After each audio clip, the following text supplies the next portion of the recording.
السلام عليكم ورحمة الله وبركاته. ازيكم يا أصحابي؟ عاملين ايه؟ يا رب تكونوا بخير.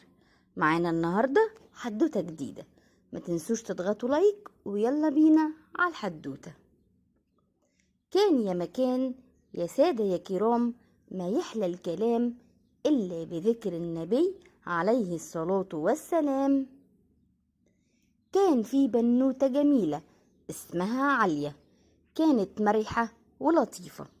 كل يوم بتحب تقعد مع مامتها ويقضوا أوقات جميلة.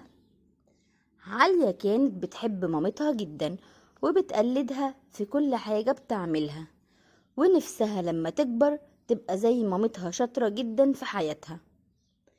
لما كانت تتضايق من حاجة أو تزعل على طول تقولها لماما، وماما تقعد تتكلم معاها ومش بتسيبها إلا لما تشوف ضحكتها.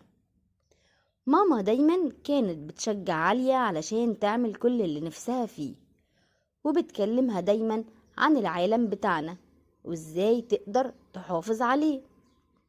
وفي يوم عليا قالت لمامتها انها عاوزة تزرع زرع كتير، لانها في انواع كتيرة بتشوفها في الحديقة وبتحبها بشكل كبير. ماما وافقت وراحوا اشتروا الزرعات وزرعوها في البلكونة، وعالية بقت بتعتني بيهم على طول وكانت عنهم هي المسؤولة.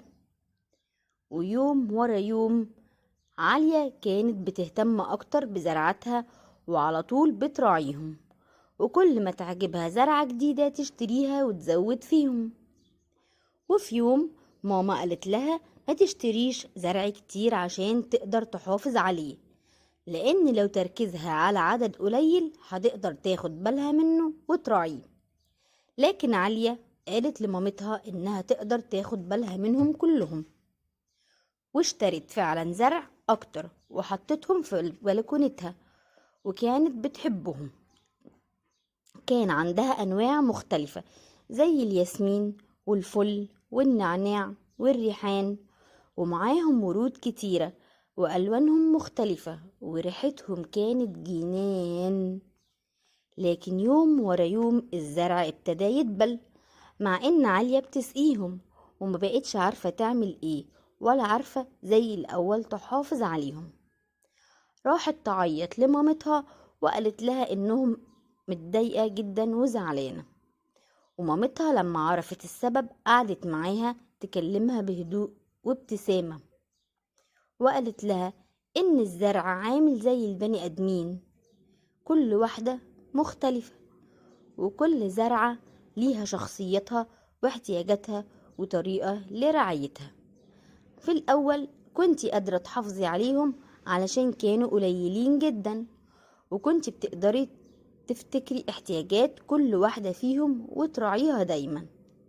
لكن لما كترت المسؤولية عليكي بقيتي تتلخبطي فيهم، وممكن تنسي تنقلي واحدة للشمس مثلا أو تنسي تسقيهم. وعلشان كده لازم دايما تعرفي حدود قدراتك ايه، وما ينفعش ابدا تتحملي اكتر من اللي تقدري عليه. حتى لو كنتي مبسوطة وسعيدة باللي بتعمليه، المفروض تعرفي حدود قدراتك عشان تنجحي فيه. وتوتة توتة خلصت الحدوتة، حلوة بقى ولا ملتوتة؟ لو عجبتك الحدوتة اضغط اللايك الجميل، وما تنسوش يا أصحابي تعملولي فولو، واستنوني في حدوتة جديدة كل يوم، وكمان هستنى رأيكم في الكومنتات. تصبحوا على خير.